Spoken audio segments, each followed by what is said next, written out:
Well, welcome back to another wonderful episode of Back to Paranormal. I am Brian Mitchell, and my co-host here, my beautiful co-host, is... Marjorie.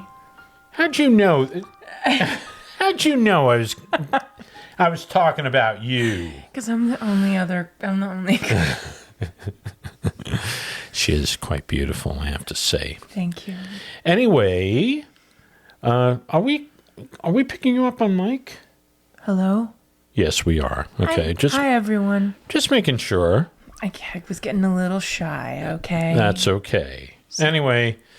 Hello, everyone. We've been doing these shows. So Back to Paranormal, we talk about things that have happened to us, and we talk about shows and books and movies and all this wonderful stuff. And we both believe in spirits. I think we believe in ghosts. We believe in a lot of different things, and we've had personal experiences. So this is kind of a fun show for us. We've done a bunch of episodes so far, and we've done some episodes that have been, I think, very funny, unintentionally, but they were funny because of what we were talking about. But today we're going to go back to a topic. Now, we've talked about after-death communication. There was a book that we reviewed. When we discussed Hello from Heaven. Hello from Heaven, about after-death communication, which is basically people who have passed on and are communicating to people still here on planet Earth. And this, what we're going to be talking about today, is about a movie called Near Death. And After Death. Okay, oh, sorry, it's After Death. I was talking about a different movie. It's okay, because there's so many different terms, ADC, after-death communications, NDE, near-death experiences. Right. Well, this is ADE, after-death experiences, so it gets a little bit word salady. That's true, but we're talking about the movie After Death. Angel Studios. By Angel Studios, and they've done a lot of interesting movies over the last year or two. And this movie, I really wanted to see. And I said to Marjorie, I said, we should really see this movie. And this is about is it after death? Well, most of these people at one point in their experience were clinically dead. Okay. They're calling it NDEs, which is near-death experience. Right, but the movie is called After Death. Correct. Okay. A little confusing, right? But that's what it's about. It's about after death. No, it's near-death experiences. No, all these people died. They were dead. They were dead. And then they were resurrected. Yes, or they're like Lazarus. Resuscitated. Resuscitated. And they came back to tell amazing stories of the afterlife. And I do believe this because this whole opening was very confusing to me. So we're going to keep going. Let's keep going. I think we should. I want to get right back to paranormal. I think we should. No, but you said, well, just to backtrack, when you and I first became friends, when we first met, for whatever reason, we both felt, I'll speak for myself, I felt very comfortable sharing with you some things that had transpired in my life, just a smattering of really inexplicable things. And I don't know why I felt comfortable sharing it with you, but I do now. Yeah. Know why. Well, you did a while ago. When we just were getting to know one another. Yeah. And for some reason, I just felt like, oh, you know what? I'm just telling him. Right. And it was an unbelievable stuff. And it wasn't, none of what I related to you was met with, well, you could have, the wind and then, Right. this and that, and hemming and hawing. And you said, it's unbelievable, but I believe you. And then you began to relate to me over time. You didn't bombard me with all of it all at once. But, I think you didn't want to scare me off. But good luck doing that. Yeah. At this point. But, no, and you shared a lot of things with me. And like I've said before, truly unbelievable experiences.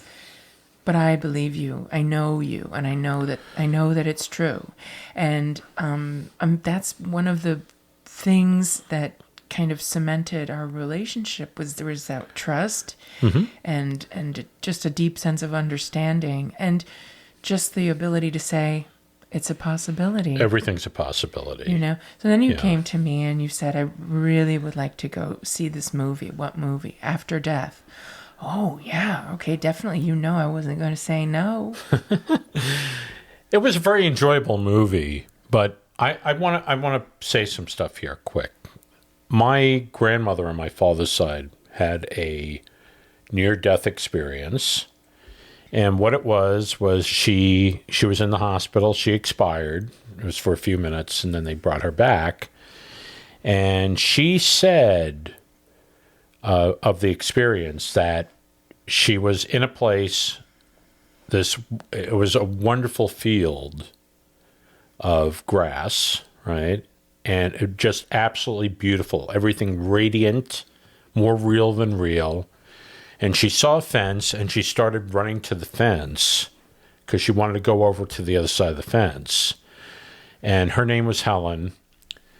Or her name is Helen. But anyway, she went to climb the fence, and a hand reached out and grabbed her on the shoulder and said, "Helen, it's not yet your time."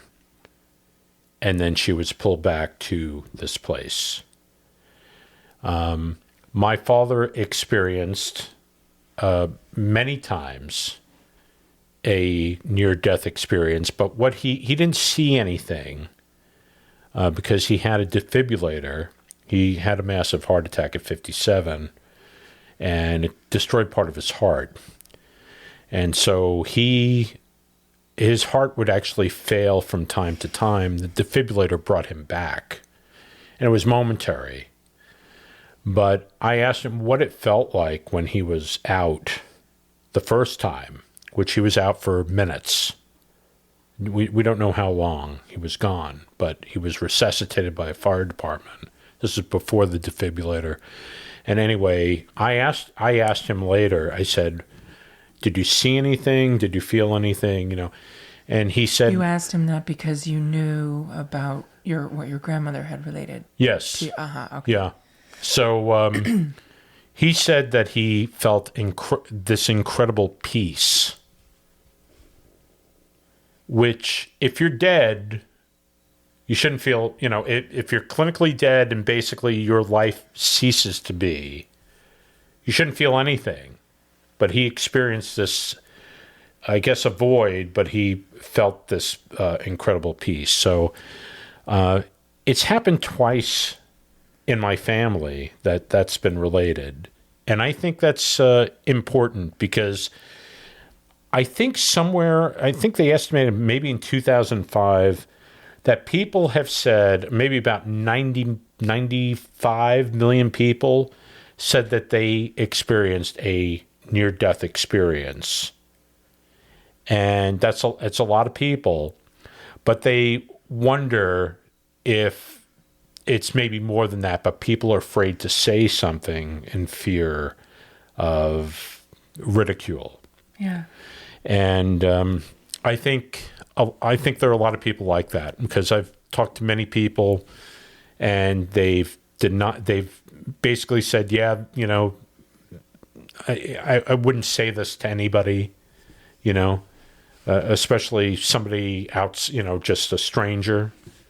But, within family, they might say it because they feel safer to say it. So anyway, we're talking about this movie After Death.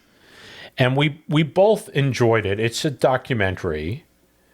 And like I said, it's Angel Studios. And so they have some experts on here that are talking about these experiences. People have written books on it. And one of the people is Dr. Jeffrey Long and Dr. Raymond Moody, who are pretty famous in this field. So they have them on screen talking about it. But I thought it was a beautifully done movie. I thought so too. Yeah. They had about 4 doctors, and I guess you could call it a panel. It was documentary style. Right. Well, I guess you wouldn't call it. It's a panel of people, but they didn't all appear at the same time. Right. Separately. No. Yeah. But being interviewed. Okay. They have a group of people who could certainly consider themselves experts in this field from their experiences, and 4 of whom are doctors, I believe, and then and then there's John Burke, the author of Imagine Heaven. Yeah. And they're talking about the empirical evidence that they collectively have amassed about this topic. And then you have about 6 main kind of core stories. I guess they're the main stars of the cast. Right. Telling intermittently throughout, taking turns, relating their own personal sequence of events. Right. When with regards to their own after death experience. Yeah. It's a very emotional movie. It is a very. I mean, you know what, Brian, when we went to go see it in the theater, I think it was a combination of all of the subject matter and how I was so happy for these people, but it's also some of it is very, very sad. Yeah. And then this amazing musical score throughout the whole movie, and the composer is Hannah Parrot. Yes, it's spelled Parrot. So we were kind of joking around. Maybe it's parrot, but no, I think it's Hannah Parrot. Looks like parrot, but let's just go with Perot. I'll go with Perot. It's just nicer. It's fancy. It is. Fancify it. Yeah. So anyway, it's. But we could be wrong, and parrot is just as lovely, Hannah, if that's the case. It's such beautiful. It's a beautiful musical score, and it's very emotional. And I literally had tears in my eye the whole entire time because I was so stressed out. And then when we left, I was just plumb exhausted. It took the stuffings right out of me, folks. Yeah. There's been a lot of experiences with people, and a lot of them have had these things documented. There's certain sites out there, like there is a After Death website. I think it's Dr. Jeffrey Long. That's his website, and there's like 5,000 accounts on there. These are people that have reached out and told their story. And most of these things have similar things in common. When these people die and they go to this other place, like what are some of the things that you noticed? I think that the main characteristics of their features of their experience that are echo again and again and again are really interesting. First of all, they have 360-degree views and awareness. Right. And 360-degree views and awareness even for blind people who have never, ever seen. That's incredible to me because some of the instances, like you'll have a blind person that is clinically dead and they are floating around and they can describe the people in the room. They could tell you what color their hair was. They could say, what was going on in the hallway and all this. One blind individual was dead. They drowned in a lake and they died. And when they were miraculously pulled out by someone life-saving, they were dead when they reached the surface of the water, but they said when they were resuscitated, they said what exactly the whole lake looked like. The woodpecker on the trees and the bark on the side of the log cabin. Right. And they described everything in such unbelievable detail. Right. But they were blind. They were blind, or they were in that moment of death, they were able to see. They were able to see and move around. Unbelievable. So things that they had never seen before. Yeah. Isn't that incredible? I thought that really gave me chills. I've heard people try to explain that away. Oh, well, that's because somebody told them, or their brain was picking up things in the room, but to see something in other rooms that they were not in at the time, and then describe who was there and what was going on, because this has happened to many other people. It's called autoscopic experiences. Yeah. Thank you. Yes. Thank you. You did your research. We saw that we had to see the movie again a second time because I needed to calm down from from my first time. I was just a basket case. Well, just for that, you get a cookie. I do? No, I'll just take a sip of my Heineken. Okay. I am. We're not plugging anything here, but we'll have. Sometimes I'll just have a tea.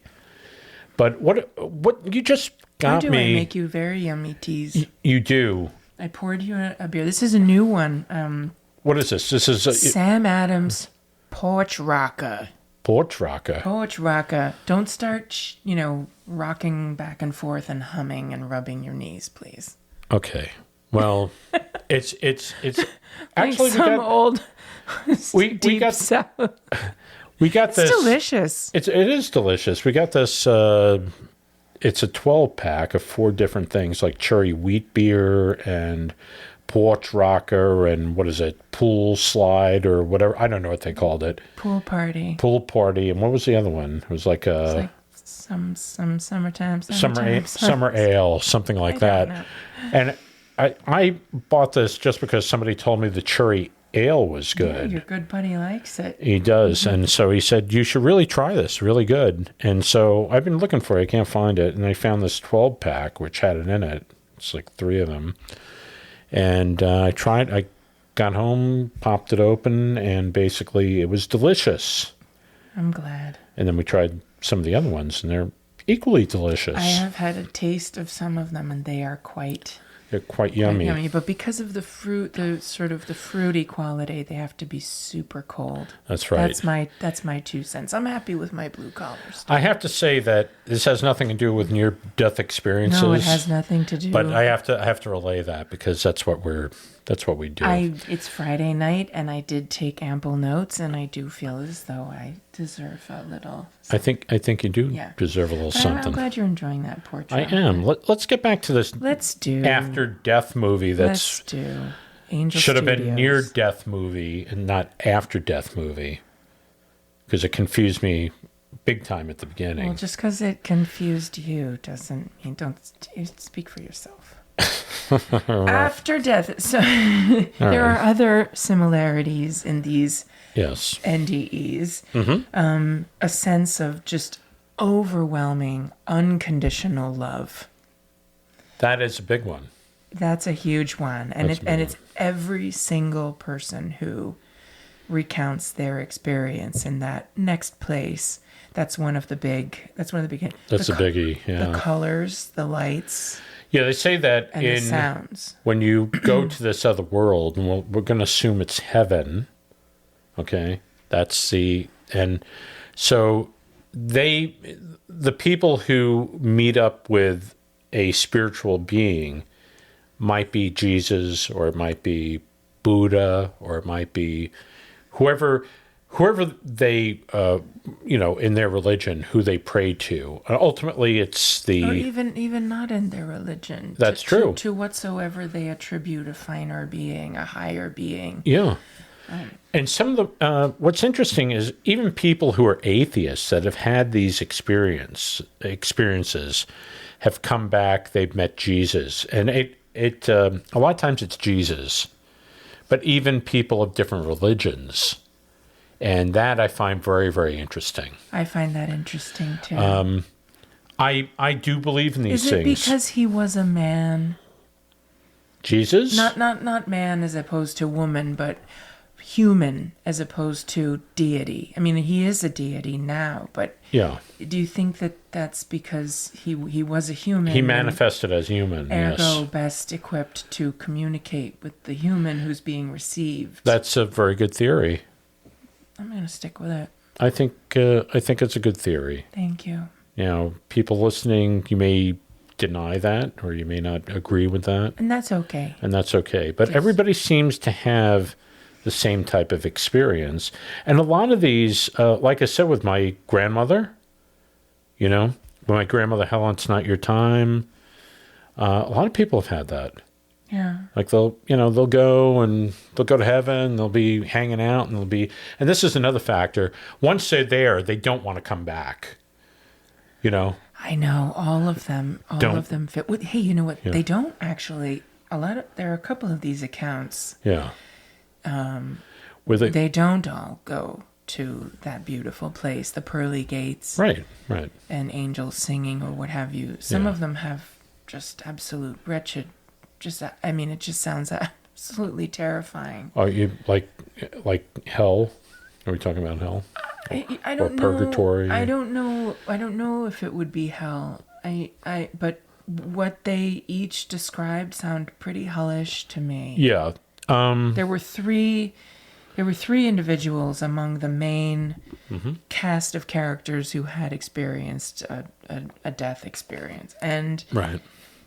There was a gentleman named Howard Storm who died momentarily of an intestinal perforation. Right. And what he said happened to him was just so scary. Yeah. But didn't he somewhere along the way, was he an atheist? Or was he just a guy that... He was an atheist. Yeah. He was born Christian and was raised very Christian, and then as he grew older, he branched away from church and family. Right. He apparently had a very unhappy home life. Right. And he carried that unhappy home life from his childhood into his adulthood. Right. By detaching himself from all feeling. Yeah. And then he becoming pretty much like his dad. Basically, that's what he said. Yeah. That's an interesting story because when he actually he goes to this other world, he dies, he goes to this other world, and he just feels so unworthy because of the way he was.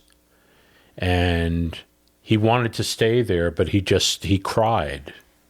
He cried to God and said, I'm not worthy. I'm not worthy to be here.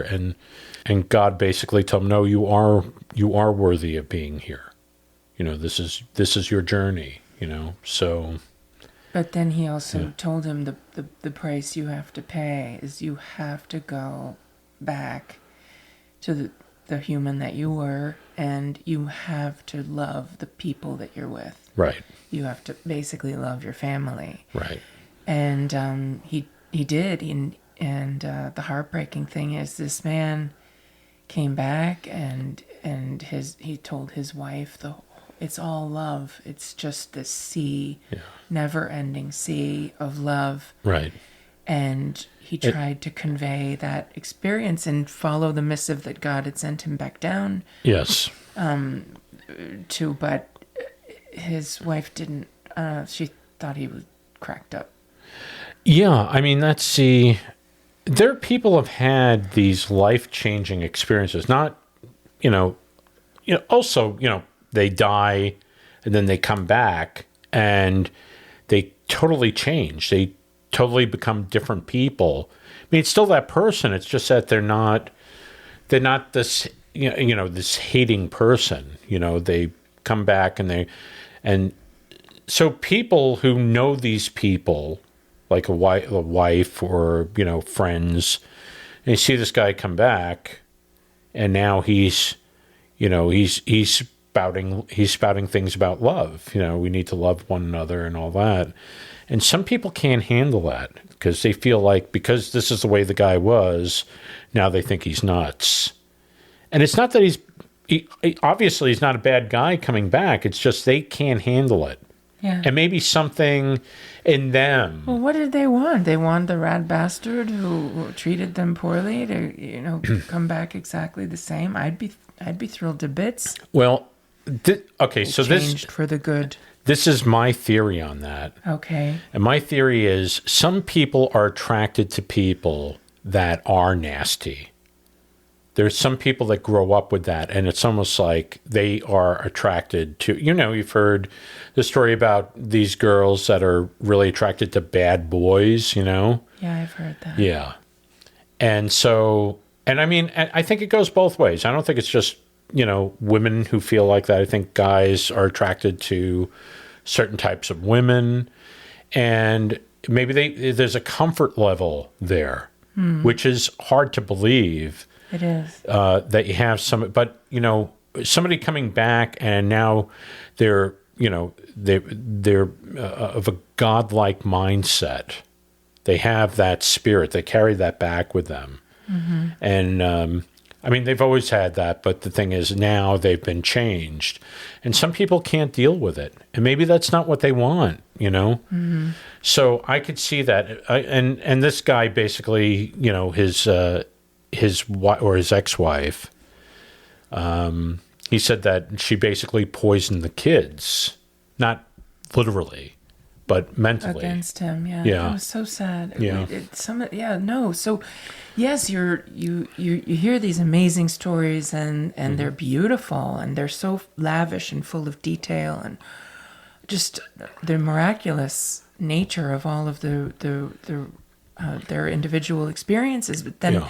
Some of it is really, really heartbreaking. I mean, it is. This one individual, he didn't go to hell. He went straight to the pearly gates. Don Piper, mm-hmm. He had this, and they show pictures of the car crash that he died in. Right. He had a brutal car crash with a semi-truck on a bridge, mm-hmm. and it killed him. And ripped up limbs. And he went to the most amazing thing. And then they brought him back, and he was in such bad physical shape. It took years, if he ever got back fully what he once was physically. Right. And he was so depressed to be back on Earth in this worldly place. Isn't that crazy? No, I thought it was crazy. I like his story because of the way he describes the way he describes heaven. Yeah, is so visually rich, and right. the way he says there's music, all different kinds of instrumental, choral, and it's all at the same time, and yet all harmonious. Mm-hmm. And then he says there are no earthly words to describe the place he went to. Right. That's very common, by the way. Yes. Yeah. But I don't know. I really took a shine to hit the way he described this place he went to. Mm-hmm. And then I kind of didn't like how bitter he was about mm-hmm. coming back to Earth. Well, his wife was there. His wife is there, and he's like just totally miserable. Talk about sour grapes. Yeah. And he just, she's trying to get him to, to say, I love you and stuff like that. And he was just so miserable being back. So I guess when you go to a place where you're enveloped by all this love and beauty, music-wise and visually, and there's joy, there's lots of joy. And when you go from a place like that and then coming back into a hospital room, into your body that's busted up, a halo on his head, a halo on his arm, a halo on his leg, pins everywhere. Yeah. I get it. Yeah. I get it. Yeah. But I don't know. You get that chance to. Yeah, you'd think he would come back and he'd be like, honey, I love you and all that other stuff. And that wasn't going on. because he was just in misery. I can understand all of it. I really can. But, if you have your loved one next to you, you should be embracing them and telling them. I do empathize with Mr. Piper. I do, but I don't like taking your loved ones who are here and this beautiful planet that we have. It ain't half bad. No, there's beautiful things on this planet. Yes. Yes. And we see that every day. We're in New York, and we're not in New York City. We're outside of New York City, but where we are, there's beauty. There's beauty everywhere, and I consider that. I mean, God created this place, so there's. I believe that. Yeah. Oh, now, no, and I mean, this time of year, we've had the most amazing spring, and I always think of it as such a gift because it's just spring has gone on and on forever. I mean, the forsythia lasted forever. The cherry blossoms, the pear blossoms, the magnolias, they all lasted forever. And all the swans are out, and they're getting ready for their cygnets to come. And we're close. We're close to the water. We're close to the Atlantic Ocean, and there are times that we will drive by the water, and we will see these beautiful hues against the sky of the water and the sky and the land, and it's breathtaking. It really is. Yeah. I want to talk about this guy, Dale Black, who is a pilot, and he crashed a small plane. And the reason why I'm bringing this up is he took off from Burbank Airport, which is north of the valley. It's north of the valley in Los Angeles. Or actually, it's the north part of the valley. Excuse me. And anyway, he flew, and then there was a problem with the plane, and he had to do an emergency landing, and he was looking for a park of some sort, because normally parks have level ground, and if you do this on a highway, it's really tough because you could crash into a car or a house, but into some sort of field, obviously it's better. But he ended up coming down at Valhalla Cemetery in Burbank, California, or North Hollywood, California. But anyway, he crashed into this building. The monument. Yeah, there's a monument in there. The reason why I bring this up is because he died, but I worked literally... I want to say a couple of thousand feet away from there. That's amazing. Because I worked in the animation industry, and so I was an animator, and we had a studio. You are an animator. Well, I am an animator, but anyway, we had a studio that was right there on the edge of the Burbank Airport. And we were sandwiched between that and Valhalla Cemetery. So when I saw this and they showed where he crashed into it, I was like, oh my God, I was literally 2,000 feet away from there. So it's just very, very interesting. But anyway, he also had a near-death, an after-death experience. He did. He floated up above the monument, and he looked down, and he saw a plane crash. He saw the monument all busted up, and big stone, build construction in honor of those buried there. And I don't know. I felt like, and I'm not taking a score here, but I felt as though his attitude towards his after-death experience was the most wholesome of all of them. Right. It was just the most sort of complete. Yeah. And very clear and very simple. He saw his co-pilot's dead body in the wreckage, and he saw his own dead body, and he realized that's me. Right. And I'm sorry I keep confusing these things because of the title of the movie, but it's a near-death experience because actually these people die. So when they say near-death, I don't know if that's the proper term for it, you know? I don't know. I think it's all degrees. Yeah, because there are people that have died and they were dead for more than 4 minutes.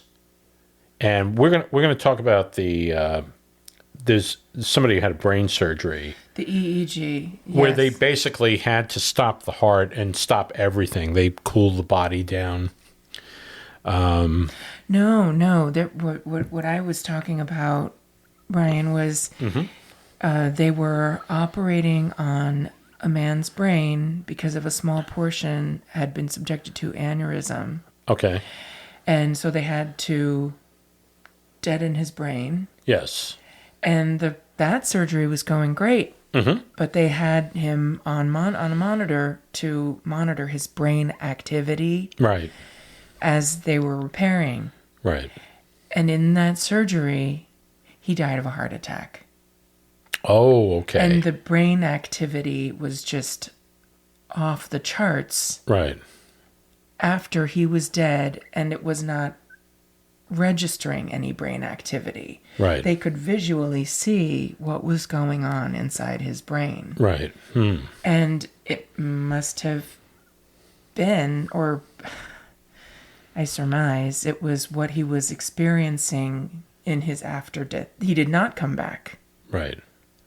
Okay. But what was going on that they captured on film? Right. Or on video, excuse me. Sorry, folks. Okay.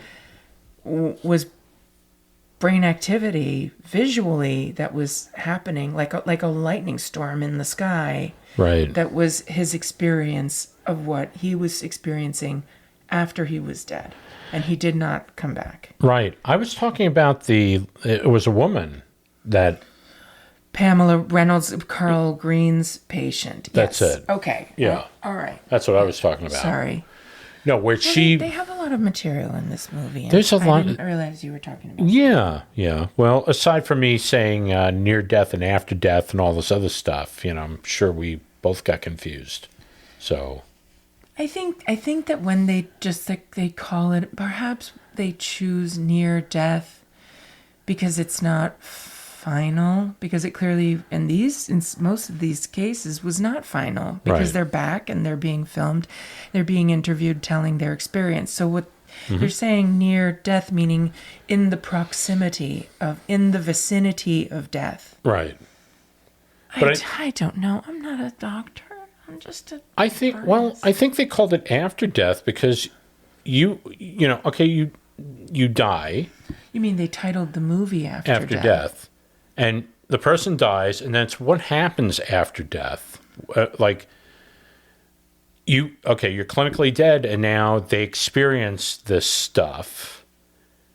And then and they're resuscitated. They come back, and then they... Fortunately. Yeah, and then now they're telling this story about what happened to them. Right. So I can see it both ways, I think it's just a matter of semantics. I guess so. The title of the movie is After Death. Yeah. With the material that they're grappling with is NDEs, which is near-death experience. I don't make the rules, folks. Why don't we just come up with a brand new term? I think we just should, but I don't know what that is. Pamela Reynolds. Maybe it should be a combination. She was having a brain... Yeah, what? It should be death, afterwards, and then return. And then we'll call it, I don't know. We'll come up with our own acronym for it. I think we could finesse that a little, but... I don't know if anybody's going to go with us. I think it's... No, okay. Okay, so it's a near-death experience. We're just going to call... That's what it is. It's a near-death experience, and the movie's called After Death. So there we go. Nice and confusing for everybody. Thank you, Angel Studios. Anyway, I like Angel Studios. Okay, so nice. Anyway, I want to talk about Dr. Carl Green is a neurologist, and he terminated the life of a patient in order to operate on her brain. So how did they? Pamela Reynolds. How'd they do that? I do not know. Didn't they Ask Dr. Green. Didn't they bring the temperature down in her body? Yeah, well, I'm sure that would be part of it. I think that was it. There was no heart rate. There was no brain waves. No brain activity. And I think they were operating for a couple of hours, right? Yeah. Like more than a couple of hours. And when she was in recovery, Dr. Carl Green came in to ask her, he checked in, how are you? And she hadn't been seen yet by anybody. Right. And she just started to tell him what she saw. Right. And she was describing instruments that she couldn't have possibly known. Yeah. I mean, even some of the doctors on this quote unquote panel hadn't seen some of them. Yeah. And that's one of the most incredible ones to me. I think it's one of the most incredible ones. And then Dr. Green says in his interview, I got so spooked out that I said, I think you need your rest. And I will excuse myself so you can rest. And he got very, very spooked out. And he stepped out and he went to go talk to another colleague and said, you've got to talk to this girl. Right. And she's alive today. She told her story. She told her story on here. Yeah. Very vivid memory of every single thing they did to her dead body as she was walking around. Yeah. There's a lot of accounts of that, and I said it before, but there's a lot of accounts of people in the operating room. They're dead. They're dead. No brain activity, no nothing, and they're working on these people, and they'll go into other rooms of the hospital in spirit, and they will see all these different things going on. They can describe it to the T, and it's really that's really amazing to me. So there's a lot of stuff that's amazing here, and I totally believe it. I know there's a lot of people out there that are going to be, kind of skeptics about it. We really try to be. I try to be a skeptic about a lot of this stuff, but some of the stuff you just can't explain. You can't explain it. Well, in this movie, one of the doctors who has spent a tremendous amount of time interviewing people who have an NDE, Dr. Michael Sabum, he says skepticism is good, but rigidity is not. And I am in agreement with that. I am totally in agreement with that. I think it's laudable. Yeah. And I think there are a couple of doctors, and I wish I had this information because I'm saying this off the top of my head, but I want to say in Sweden that have said that they believe that the human spirit is a real thing, that we have a soul. And this was through scientific experiments. I don't have all the information, so I'm not going to go any further, but there are things that have come out over time about these doctors and not parapsychologists, but I guess psychologists that have actually come to this conclusion as well, that we're a spirit that's basically inhabiting a body. And so that spirit lives on. A lot of people believe that we are energy.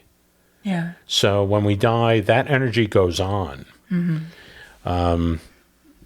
My brother is one of my brothers is a very respected doctor. He's an excellent doctor. Mm-hmm. And he and everyone in my family feels the same way about the human spirit. Mm-hmm. But he says so much of healing is about the spirit. Yes, it is. He very firmly believes that. Yeah. I mean, you still have to go to a doctor. Right. And that's why he has a job. And that's what he's worked towards his whole life and what he continues to work on, his craft. Well, but he does believe in the energy and the human spirit. Well, there is, they always do these clinical evaluations on medicines and stuff, and they will do a placebo, right? And There are people that just the fact that they're getting a pill that they think is going to cure them of something, and somehow they magically get cured. It's not the pill, you know? And so that says something about your mind and your spirit. You know, maybe you can affect your health just by... There was a... now, I know this is getting a little bit away from it, but it's just... It's interesting. There was some sort of a study that was done where people... I guess people of a certain age that were maybe in 65 or 70 years old, and they were put into an environment where maybe it's like the 70s. And so they're listening to the 70s music, and it's 70s furnishings and like a 70s TV, you know. And it actually made them feel younger. I like that. Yeah. And so they really believe that psychologically, what is up in your head, and I'm not talking about the brain, I'm talking about the spirit, can affect the way you move and the way you think. And it was kind of a positive stimulus. It's but they, you know, of course they had another group where basically they did the opposite, you know, and did things to make them feel older. And those people actually felt much older. So it was... Wait, so they were like listening to like Beethoven? I like Beethoven. I find him very energizing. Well, not that. I think they took them into like modern day, you know, and just fed them all the stuff. And so it just made them feel older. Yeah, so they believe that the spirit or the mind or whatever way you want to look at it, it aged them. It aged them more. And the other people went in the other direction. They actually were moving better, and they were doing more younger things. That's like Richard Simmons, his little dancing to the oldies, or sweating to the oldies. I love Richard Simmons. Do you? Yeah. He's still around. I know. He's doing stuff, I think. He was great. Yeah. He still is, but... Well, he kind of disappeared. To the oldies. I used to see those infomercials. Yeah, they were interesting. Anyway, so what did you think about this movie overall? I thought it was absolutely amazing, and pat Angel Studios on the back. Very daring, very controversial material. Yes. A lot of the people who were interviewed by Dr. Michael Sabom, they all say the same thing. I haven't told anybody this. Right. Why haven't you told anybody this? Because people will think I'm crazy. And that seems to be the common... It is a common thread. But you know what? Back to Paranormal is a safe space. And if you want to write in and let us know something that you were too afraid or intimidated to share, please don't be scared of us. It's a possibility, and we believe in you. Yeah, you can email us at backtopara@cartoonerific.com, because this is a Cartoonerific produced show. And so it is backtopara and I'll spell it, Cartoonerific.com. You can email us there. Or please do. Or you can go to our Facebook page, and if you just want to post something on our Facebook page, please do so. And it is the Back to Paranormal podcast page on Facebook. So go there and like us and join the group, and you can go and post something. Chime in. I love hearing about all of this stuff. Yeah, all the stuff. Really all do. This stuff is wonderful. I think all of these people, Dr. Marcy Neal, Dale Black, Don Piper, good old Howard Storm, Steve, not Stern, Howard Storm. Howard Storm. You don't want to confuse that. Steve Kahn, who had a great experience, which was terrifying, and he came back and it changed his life forever. Well, didn't he cry out for God? Like he was. That was Paul Ojeda who. Oh, okay. Who He had the very dark. He had very dark. He had a dark begged experience. God for his help. Please help me. I need you now. And he rose up like a rocket. He lifted him up. He lifted him up, and he was saved. A lot of very interesting accounts. The one account that really got me from this was the guy that basically he came back and he said it's all about love. It's all about love, and this is the one who lost his wife. Basically, divorced him. Howard Storm. Yeah, art history professor. Yeah, European art. And the man was sobbing. He was recounting this and sobbing. He's such a lovely man. I felt, Brian, that it was hard to believe that a man like that ever would have been, however briefly, right, in hell or purgatory or being punished for his wrongdoings. Or to be nasty. It just seems like such a lovely, lovely man. Yeah.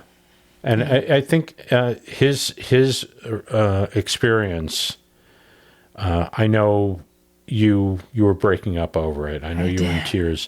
And I was too, because it just, look, it's either the guy is this tremendous unknown actor that you've never heard of. No. Or he's really, he really believes that this is what happened to him. And you're already tearing up over here. Because it hurt to hear what he had to go through as a small child. Like they show pictures of this little boy, and he was church going, and he said that when he was small and very scared, he would pray to Jesus and the monsters in the closet or the boogeyman under the bed or whatever it was, and he would pray to Jesus, please come save me, I'm frightened. And his experience in his father's household was not rewarding to such a beautiful little child. And then he grew up, he was ruined. And then he had this, by the grace of God, experience, and he came back, and he just seems like he would be like your favorite grandpa. But hearing what the poor child had to go through, and then obviously his after-death experience was harrowing, but I'm glad that he was returned, because I'm glad that he's able to spread his message. Yeah. Well, look, this movie is available on a couple of different services, and we watched it. We saw it in the theater, but we watched it again. Oh, honey. No, I'm sorry. I didn't make you. We're talking about this stuff, and it is pretty emotional to talk about it, because it is look, even if you are a total skeptic about it and you're not in total belief of this, it's still an amazing movie to watch, and I loved it. And I loved it the first time, and I watched it again, and I got more out of it the second time. And I think it was good the second time, because I wasn't as overwhelmed. I was able to really get a lot more out of it. Yeah, you were really overwhelmed and I have to say, to a certain extent, I was too. I was overwhelmed by the movie the first time I saw it, because it's kind of a big movie. It kind of has this feeling of being a big movie, but really it's just a documentary, and they kind of do like a little bit of a reenactment of what happened. But then they're talking with the real people that lived through it or died through it. And so it's, so anyway, I highly recommend that you take a look at it. If you haven't seen it, like I said, it's by Angel Studios. It's After Death, sorry. And that's going to be the joke of the whole week. Like you couldn't say the proper name of the movie. But it is, we saw it on YouTube. We rented it And you could buy it on on YouTube for like $20, but we rented it and we have it for the whole month if we want to go back and cry some more. I don't need to go back and cry. Yeah. So, like I said, we recommend it, and it's available on other services too. I think it's Angel. What is it? Angel Pictures or? I think it's Angel Studios. Angel Studios. You can go right to their website, and you can, if you want, you can actually join, and they'll let you have the movie for free for like $12 a month or something like that, or access to all their movies for $12 a month. They also produce Sounds of Freedom. Yes. With and they also Mother Cabrini. Mother Cabrini. Yeah. Yeah. And I heard that's pretty good. I heard it's pretty good. Yeah, I would like to see it. Yeah. Sounds like she had some real chops. Yeah.